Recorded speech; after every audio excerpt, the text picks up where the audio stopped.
I want to introduce Paul Clark, Senior Vice President of Poly. He's the Senior Vice President of EMEA, and he manages the company's sales business, which spans voice, video, content, and cloud, and he leads the company in meeting the market for easier, more consistent communication and collaboration experiences. He's worked for Plantronics, which is now called Poly, Right. for nearly 25 years and has been holding the position of EMEA Marketing Director for the first 10 years and then overseeing European product management before moving into various senior leadership roles. These biographies are always Pretty impressive, eh? pretty, Really? pretty impressive. But the fact is you have a huge amount of knowledge, and we really appreciate you coming in to share today. Thank you, Paul. Thank you very much. Thank you, and thank you for you giving me the time this morning. I have about 10 minutes. I'm a little bit of a sorbet between the interesting stuff that you do, and the ask of me was to talk a little bit about the technology that we're bringing to market. I'll try and make it not a sales pitch. I'll try and give you, if you don't learn at least one thing from my presentation, then I'll have failed, okay? That's my challenge to myself. You can be the judges of that. First thing is, where's the clicker? There we go. First thing is, Poly, who are we? Well, you've either used Poly equipment yourselves, your colleagues use Poly equipment, or you've heard someone using Poly equipment. And why can I say that with some strength? Because when Neil Armstrong landed on the moon and said, "One small step for man, one giant leap for mankind," he was wearing a Poly headset. Okay, so there's the first thing you've learned, okay? Poly is a company that's formed of Polycom and Plantronics. Plantronics bought Polycom last year. We've integrated that business.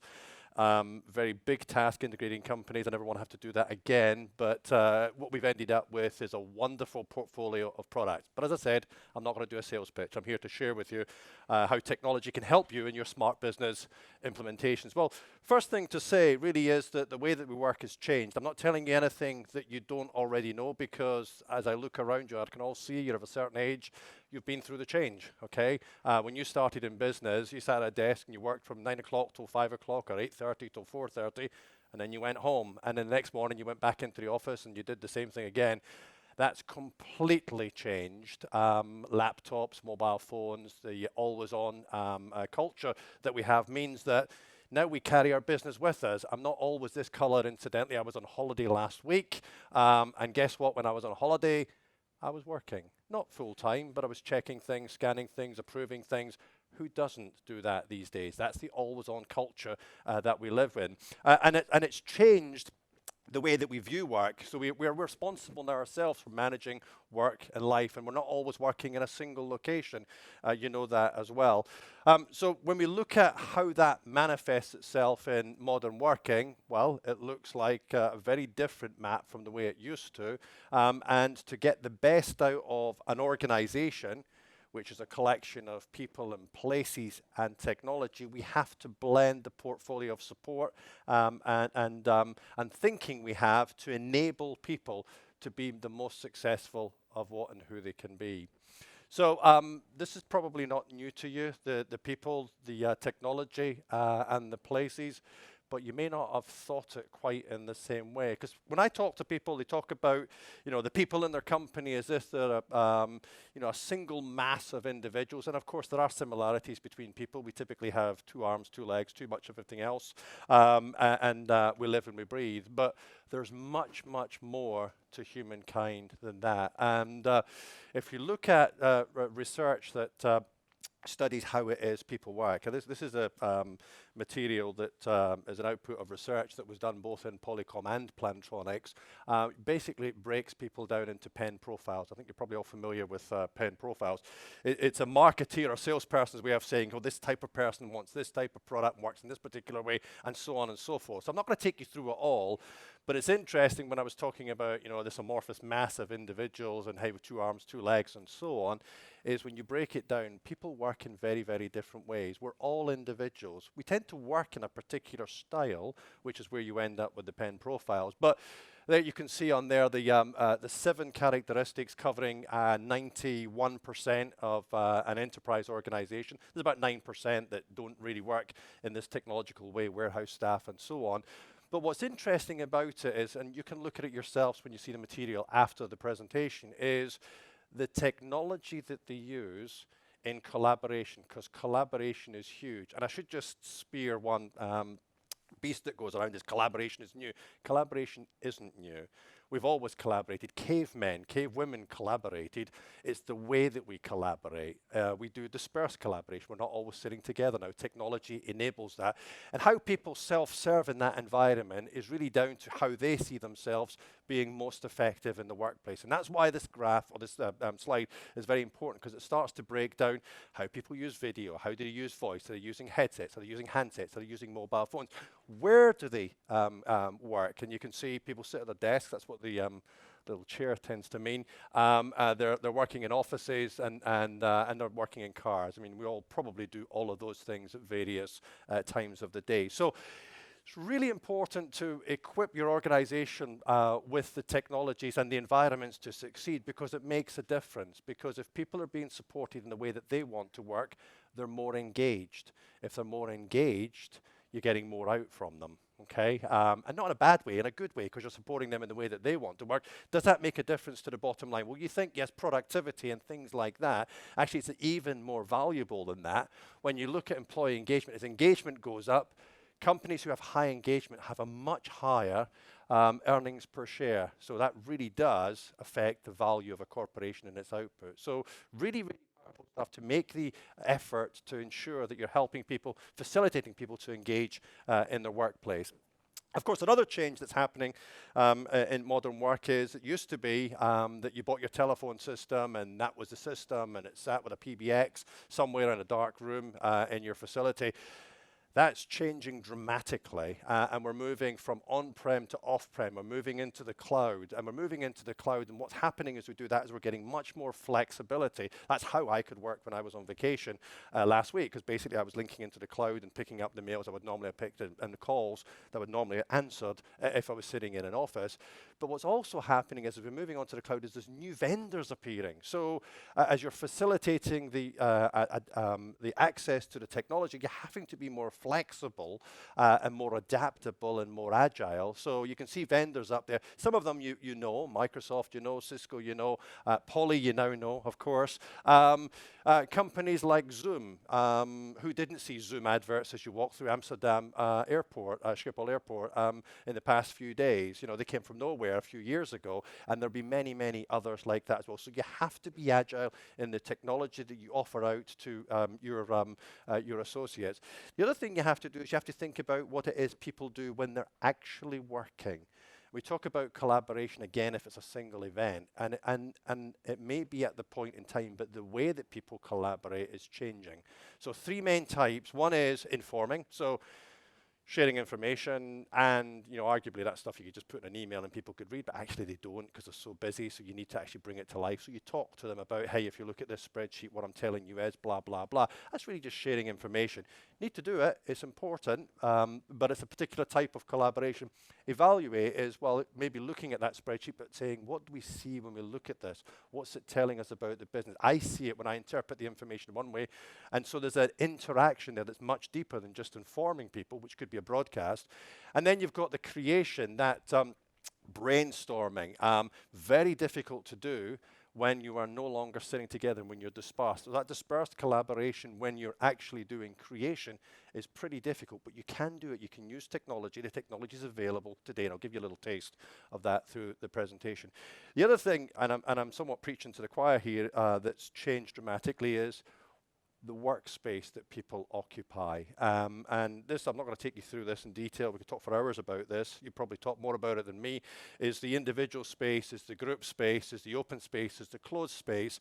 And all of those, are a continuum. And in any one day, you'll move between those various types of spaces. You know this because you have to adopt it or facilitate it in adopting the different types of workspace to your office environment. So you have the challenge, but if you get it right, it's incredibly powerful for people in your organizations. Now, this is a product slide, but there is some value to it, trust me. Poly, we offer lots of endpoints. What are endpoints? Well, at the end of that technology, that collaboration, there's something there that you're seeing. There's something there that you're hearing. There's something there that you're interacting with. That's the endpoint.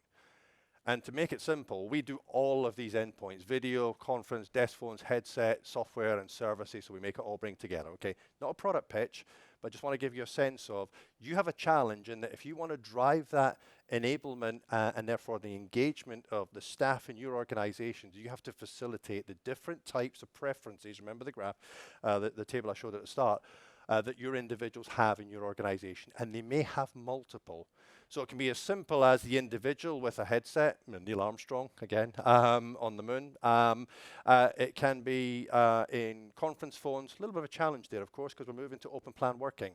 You have desk phones and conference phones. Both of them typically now have speaker functions, and God help the person who puts his phone on speakerphone in an open plan office. We'll talk a little bit about that. And then you have video. Now, here's something, again, hopefully enlightens you for the day. When I'm communicating with you, there's a certain attribute that I communicate. So if we were just on a voice communication, the effectiveness of the communication would be broken into tone of voice and a context. So the words that I'm saying account for about 13%, based on research, of the effectiveness of the communication. The tone of voice, how I phrase things, how I emphasize things, accounts for about 87% of the effectiveness of my communication, okay? So if we're just doing telephonic conversations, a huge amount is not what I say, as long as we're speaking the same language, it's how I emphasize the different words, okay? People typically can speak, but they're not usually trained to speak down a telephone line, okay? We think we all can do it. The only people I ever meet who tend to be trained in that are radio journalists. Not even people who work in call centers get this training. What's interesting is if you now add in video so you can see individuals like you're seeing me, 55% of the effectiveness of my communication is body language. The other two parts become 45% in total. The ratios are about the same. So the power of body language should not be discounted, and that's why we're seeing an enormous rise in the demand for video in dispersed collaboration. That's why you're getting more and more requests in your office environments to have video in the meeting rooms, particularly in the emergence of the huddle rooms, the small informal rooms that start to rise up. You hear lots of people talking about video bars. That's what's driving that, and this is what Polly have. We have some new video bars we're launching today at ISE. You come along and see them. The only video pitch, product pitch I'll do for you here. But that's why video is becoming so important, because it's absolutely critical to the effectiveness of communication. And if you go back to what I was talking about, the power of that 55%, you want to be effective in your communication, you need to video enable your environments, okay? Of course, as you move to open plan office, the one thing that everyone complains about in open plan office is noise. Actually, what they really mean is distraction. Noise in itself isn't a bad thing. We're all used to noise. It can be excessive. We're pretty much used to it. It's the distraction that's a problem. The problem comes about because of the way we respond to noise or to those distractions in an environment. 4 things affect us. I'm not going to take you through them all. Again, hopefully something you learn that's new. Physiological, you can't affect it. It's how you respond to sharp noises. It's right the way to the amygdala. It goes all the way back to caveman again. You respond to danger signs. So if somebody drops a plate, you respond to the dropping of the plate. You can't avoid doing that. That's just ingrained in us. Physiological, mood music, that's where the physiological comes from. Cognitive is if your children, I raised 3 kids, they all listened to music when they studied. I never did because I never concentrate. They all said they could. They didn't get as good grades as me. You cannot concentrate and listen to music at the same time. You can be bright, you just have to study longer when you do it. So you have to be careful about the noise in the background. And in behavioral, you tend to move away from noisy environments. Why am I telling you that? Because you probably know some of that already, because you design your office environments around managing noise. And you can do the ABC, the absorb, the block, the cover. There's a new one I want to introduce you to, is the D, which is the devices. Don't discount what technology vendors can do for you at the individual level or in the spot environment level to help you improve the ability for people to work in noisy environments. In our devices, we have active noise cancelling on transmit and receive. In our headset products, we can do that so you can actually get into the zone and focus on the tasks that you want to focus on. In open plan offices, we have devices as well that will remove some of that background noise. Amazingly, in an open plan office, you can actually be in a bubble of silence. It's pretty impressive. Come to our stand and you'll see some of that technology at play, and we can block out noise of people typing on keyboards or crackling crisps at the same time. So hopefully I've given you an insight to where we are in Poly in our space. Yes, we do make products. Yes, we do sell products, but we're actually doing it from the perspective of what problems do you have in the marketplace, and hopefully I've given you a sense that we can help you make your work environments better places. Thank you very much.